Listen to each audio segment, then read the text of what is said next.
الحمد لله وحده والصلاة والسلام على من لا نبي بعده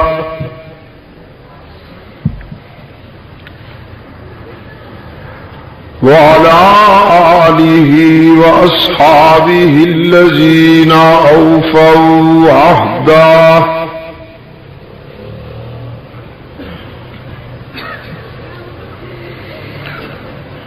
الذين هم مفاتيح الرحمة ومصابيح الغرر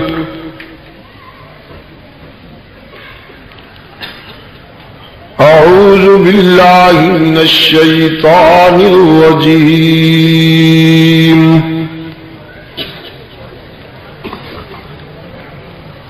بسم الله الرحمن الرحيم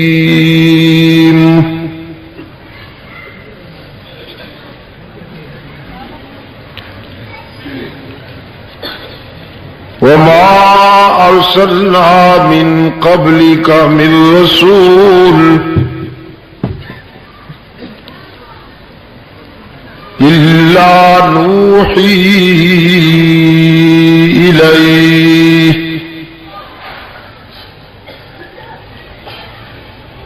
أنه لا إله إلا أنا فاعبدون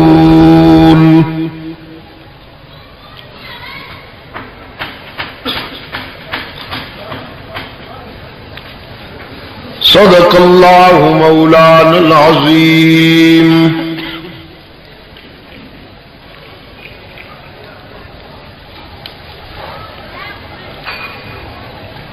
وعن معاوية بن أبي سفيان رضي الله تعالى عنهما قال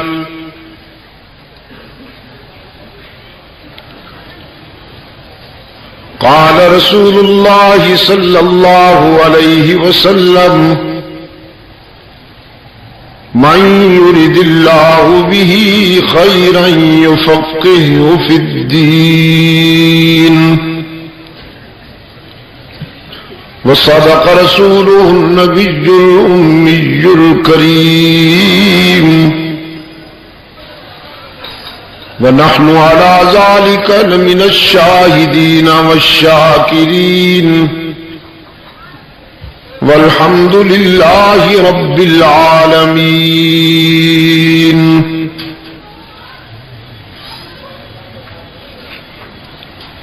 صدر اجلاس ارباب علم و دانش، محترم بزرگوں اور عزیز دوستوں، آج 10 نومبر 1986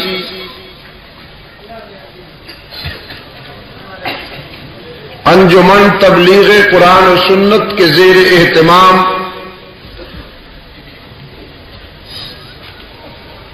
سیرت سرور کائنات اعلیٰ صاحب الصلاۃ والسلام کے عنوان پر منعقدہ چوتھی نشست میں ہم یہاں دعوت و تبلیغ کی نسبت سے جمع ہیں۔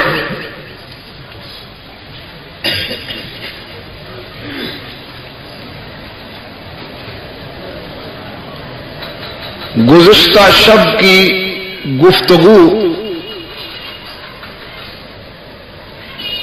یہاں تک پہنچی تھی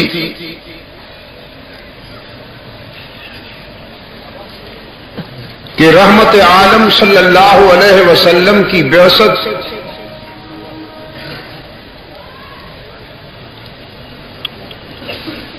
اللہ کے اس عہد کے مطابق ہوئی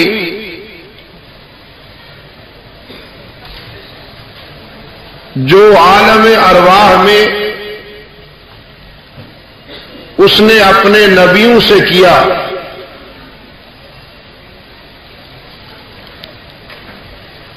رحمت عالم صلی اللہ علیہ وسلم